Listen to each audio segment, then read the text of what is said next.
Hi crafty friends, it's Donna here. Today we're going to be getting out inks and pens to make a fun pastel shaker card. Whether you're new to this channel or you've been here from the beginning, you are very welcome here. Let's get creating. I'm using the Starry Night stencil from Paper Rose Studio, and my first job is to mask off the area of the card that I don't want to get ink on. To do this, I've placed a piece of masking tape across my card, measured up the distance that I want, and then placed another piece. I've also put some paper coming out from those because I know I'm a messy blender, and if I didn't do that, there would definitely be tears.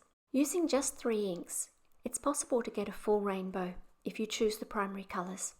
And that's what I've done today. I'm using inks from Paper Rose Studio in Lemon, Bubblegum, and then Pool. But I've also included at the top there some equivalent distress inks that are very similar in colour if you have those already in your stash and would like to use those. By overlapping the colours, I'm able to get the intermediate colours to show as well. So where the pink and yellow overlap, I've got some orange, and where the blue and yellow overlap, I'm getting a lovely green. This stencil has some fairly free-floating parts. So if you have pixie spray or some kind of removable adhesive, that would do a great job of holding everything down. I don't have that, so I'm just very carefully holding it with my fingers.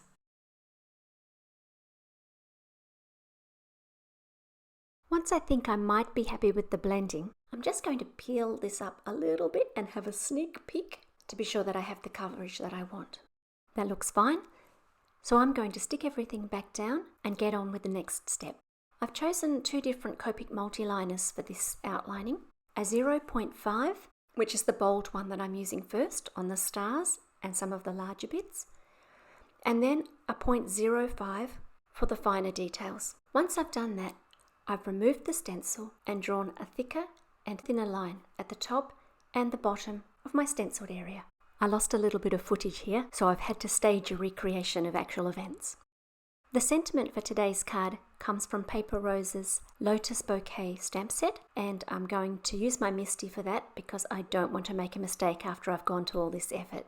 Once I've got that lined up, I usually take the card out and stamp it onto some graph paper just to check that it's nice and straight, then flip that over so that I don't get any smudges, and go again onto the real panel.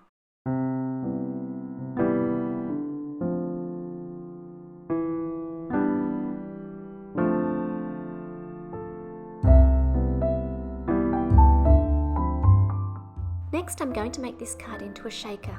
First of all, I'm using Paper Rose's Stitched Rectangles USA die to make an outside border.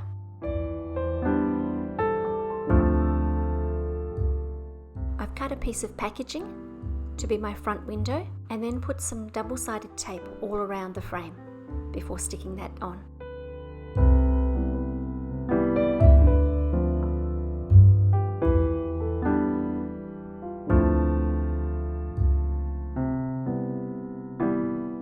The next step is to give the frame a little bit of height so that the shaker bits will have some space to move around, and I'm using foam tape to do this. When it comes to cutting long strips or very fiddly foam tape, I really like the 3M. It seems to be not as sticky on my scissors. It's important not to have any little gaps where anything can escape. I've then also used my EK Success powder tool to put a little bit of powder on the sides of the double-sided tape so that my shaker bits don't stick to it. These iridescent stars work really well here. Because the area is so large, I can fill it up with lots and lots of stars and yet still see my background. Once the shaker element's made, it's simply a matter of gluing that onto a card and we're done. I'll try not to shake it too much for you because it's one of the things that makes me seasick, is watching people shake shaker cards on videos.